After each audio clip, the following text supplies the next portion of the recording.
오늘 본문의 말씀은 다윗의 실패와 하나님의 긍휼이 교차하는 장면을 보여주고 있습니다. 사탄의 충동으로 시작된 인구조사의 결과는 이스라엘 전체의 치명적인 재앙으로 이어지게 됩니다.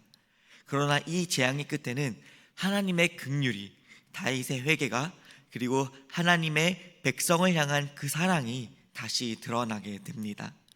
오늘 본문을 통해서 다윗의 실수 속에서 하나님의 뜻을 놓치지 않고 우리가 마주한 실패 속에서도 은혜를 구하는 사람이 되기를 간절히 소망합니다.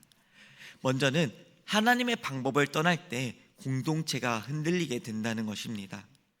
오늘 본문은 다윗 왕이 하나님의 뜻을 떠나 자기의 생각대로 행한 한 사건에서 비롯된 재앙임을 보여줍니다. 그리고 이 시작점에는 한 가지 중요한 사실이 드러납니다. 그것은 바로 사탄이 다윗을 충동했다라는 것입니다. 1절 말씀입니다. 사탄이 일어나 이스라엘을 대적하고 다윗을 충동하여 이스라엘을 계수하게 하니라. 이 구절은 단순히 인구조사라는 행정적 행동의 배후에 영적 전쟁이 있었음을 알려줍니다. 다윗은 군사적 수치를 통해서 자신이 이룬 나라의 규모와 그 힘을 확인하고자 하였습니다. 그리고 그것은 곧 하나님께서 주신 그 은혜와 능력을 망각한 채 자신의 힘과 인간의 힘을 의지하려는 결정이었다는 것입니다. 이전에 다윗은 전쟁터에서조차 하나님의 인도하심을 먼저 구했던 사람입니다. 그러나 이번 결정에는 하나님의 뜻을 묻는 장면이 전혀 등장하지 않습니다. 그만큼 다윗의 영적 민감함이 무뎌졌고 자기 확신과 교만에 가까운 판단이 우선시 되었다라는 것입니다. 오늘 본문의 말씀은 사무엘하 24장에서도 기록되어 있습니다. 그렇지만 역대상에서는 사단이 충동했다라는 표현이 명확하게 등장함으로써 이 사건이 단순히 실수가 아니라 하나님의 방법을 거부하고 어둠의 세력이 잠시 기회를 허락한 결과임을 강조하고 있습니다. 이때 요압이 다윗에게 말합니다. 3절 말씀입니다. 요압이 아뢰되 여호와께서 그 백성을 지금보다 100배나 더하시기를 원하나이다. 내 주 왕이여, 이 백성이 다 내 주의 종이 아니니까 내 주께서 어찌하여 이를 명령하시나이까? 어찌하여 이스라엘이 범죄하게 하시나이까 하나. 그렇습니다. 요압은 다윗의 충성을 잘 알고 있었던 사람입니다. 그 누구보다 그 마음을 이해하고 자였지만 이번 명령에서는 단호히 반대를 하고 있습니다. 그는 인구조사가 가져올 영적 위기를 감지한 것입니다. 요압은 하나님의 축복은 숫자에 있지 않고 하나님께서 함께 하시는가에 달려있다는 그 진리를 붙들고 있는 사람이었습니다. 그러나 다윗은 그의 충언을 듣지 않고 명령을 재촉합니다. 결국 요압은 왕의 권위 앞에 무릎을 꿇고 이스라엘을 돌아다니며 그 수를 세게 됩니다. 그러나 레위 지파와 베냐민 지파는 고의로 그 숫자에서 빠뜨리게 됩니다. 그만큼 요압 자신도 이 명령이 부당하다라는 확신이 그에게도 있었던 것입니다.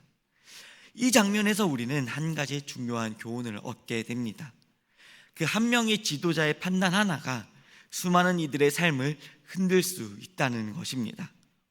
왕의 단 한 번의 영적 실수가 백성 전체의 고통으로 이어지는 장면은 오늘날 교회 공동체와 사회의 리더들에게서도 동일하게 적용되는 경고입니다.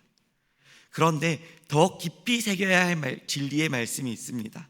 하나님께서 이 일을 악하게 여기사 이스라엘을 치셨다라는 구절입니다.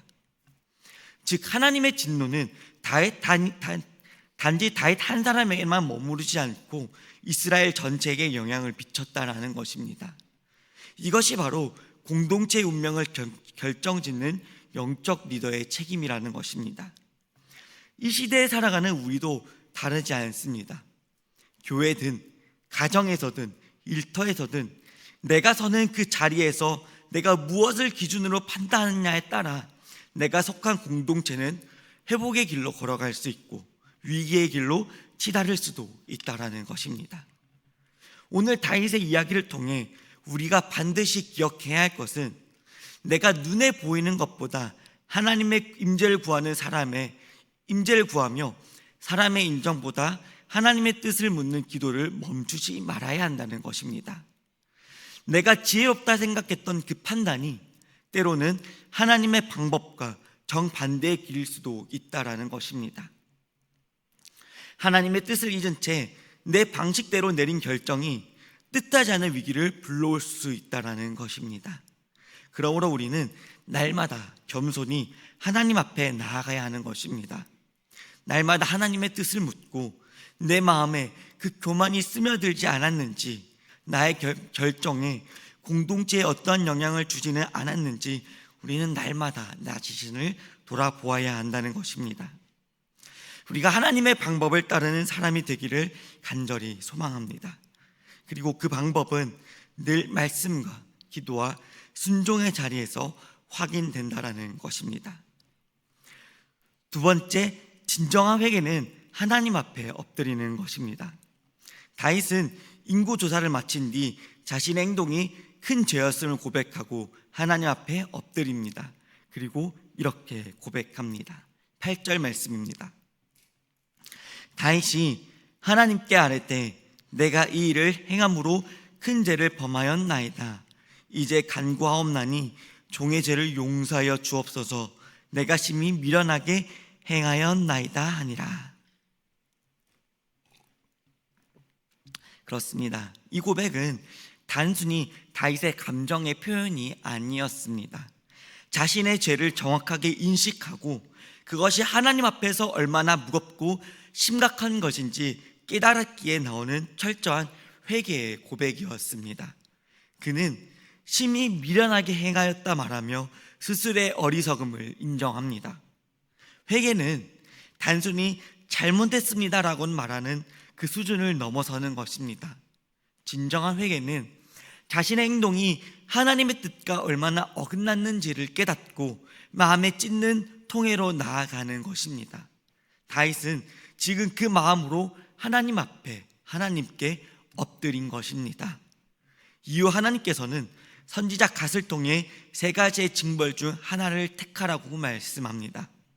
3년 기근, 석 달 동안 적군에게 쫓김, 그리고 사흘 동안 여호와의 칼, 전염병입니다. 이 선택은 단순한 형벌의 제한이 아니라 다윗이 하나님의 공의와 긍휼 사이에서 무엇을 붙드는지 시험하는 자리였습니다. 다윗은 이렇게 고백합니다. 13절 말씀입니다. 다윗이 갓에게 이르시되 내가 곤경에 빠졌도다. 여호와께서는 긍휼이 심히 크시니 내가 그의 손에 빠지고 사람의 손에 빠지지 아니하기를 원하나이다 하는지라. 아멘. 이 고백은 진정한 회개의 절정입니다. 지금 다윗은 자신의 죄값을 반드시 치러야 함을 인정하지만 동시에 하나님의 긍휼하심을 온전히 의탁하고 있는 것입니다. 인간의 손에 맡기지 않고 오직 하나님의 손에 자신을 맡기겠다라고 고백하고 있는 것입니다. 이처럼 회개는 하나님의 심판을 피하려고 하는 몸부림이 아니라 공의 앞에서도 하나님의 자비를 붙드는 신앙의 행위라는 것입니다. 우리가 회개할 때 하나님께서는 우리를 벌하시기 위해 기다리시는 분이 아닙니다. 우리를 회복시키기 위해서, 우리를 죄의 자리에서 회복의 자리로 이끄시는 분이라는 것입니다. 그리고 우리를 회복시키시기 위해 기다리시는 아버지라는 것입니다. 세 번째, 하나님의 긍휼은 그 회개의 자리에서 임한다는 것입니다. 다윗의 선택 이후 하나님께서는 이스라엘에게 전염병을 내리십니다. 그리고 사흘이 채 되지 않아 7만 명이 죽게 됩니다.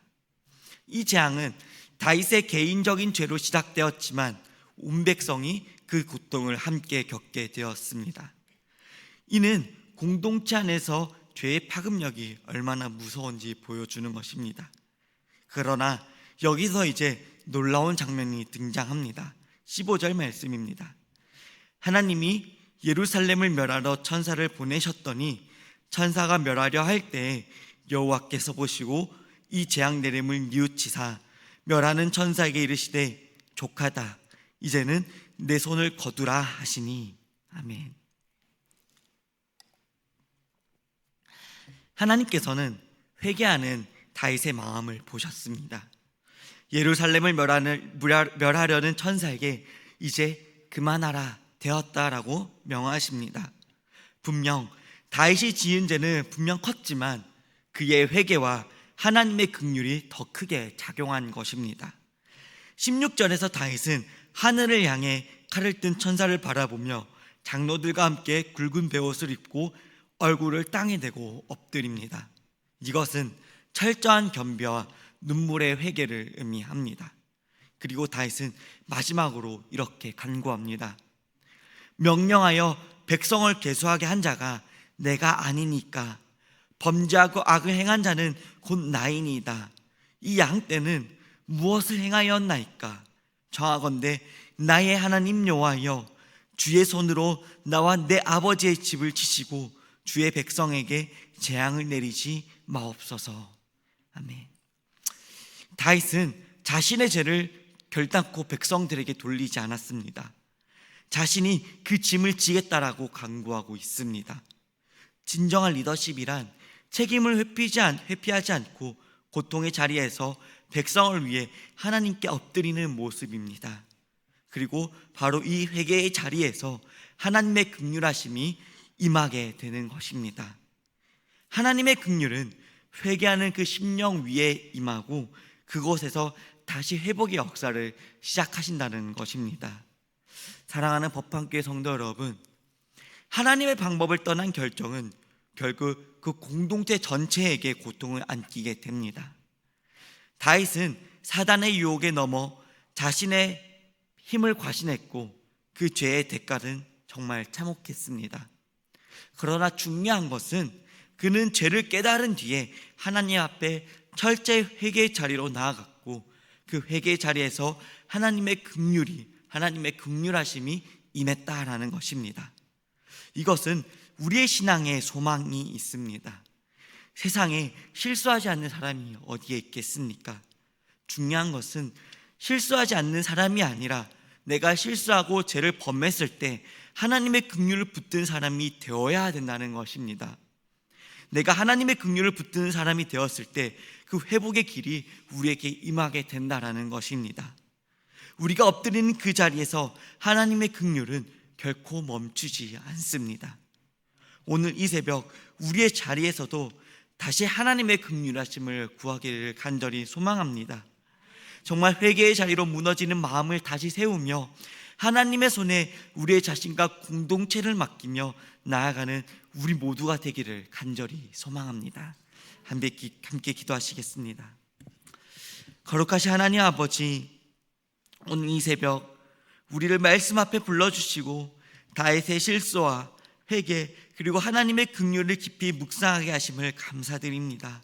주님, 저희도 다윗처럼 때로는 하나님보다 사람의 손을 의지하고 눈에 보이는 힘과 계산에 따라 움직이며 믿음의 길을 벗어나는 미련한 자임을 고백합니다. 주님, 우리가 스스로 옳다 여겼던 일을 회개합니다. 하나님의 뜻보다 앞서가려 했던 교만함을 주님 용서하여 주시옵소서. 주님, 이 아침 정말 우리의 마음을 다시 주님께로 돌리오니 긍휼의 손길로 우리를 덮어주시고 우리를 새롭게 하여 주시옵소서. 다윗의 회개의 자리에서 이 백성이 무엇을 행하였나이까 라며 백성을 대신해 엎드렸듯이 주님, 오늘 우리의 고백이 우리의 가정과 우리의 교회와 우리의 민족 위에 엎드리게 하여 주시옵소서. 죄의 무게를 감당할 수 없어 무너진 이 땅을 불쌍히 여겨주시고 정말 회개의 자리에서 다시 그 은혜를 베풀어 주시옵소서. 주님, 사람의 손이 아니라 하나님의 손에 맡겨진 인성이 되게 하여 주시옵소서. 그리하여 그 손 안에서 참된 평안을 얻으며 아버지, 오늘 이 하루도 주의 긍휼을 따라 걷는 하루가 되게 하시고 우리의 말과 우리의 생각과 우리의 행동 하나하나가 하나님을 기쁘시게 하는 향기로운 예배가 되게 하여 주시옵소서. 예수 그리스도 이름으로 간절히 기도드립니다. 아멘.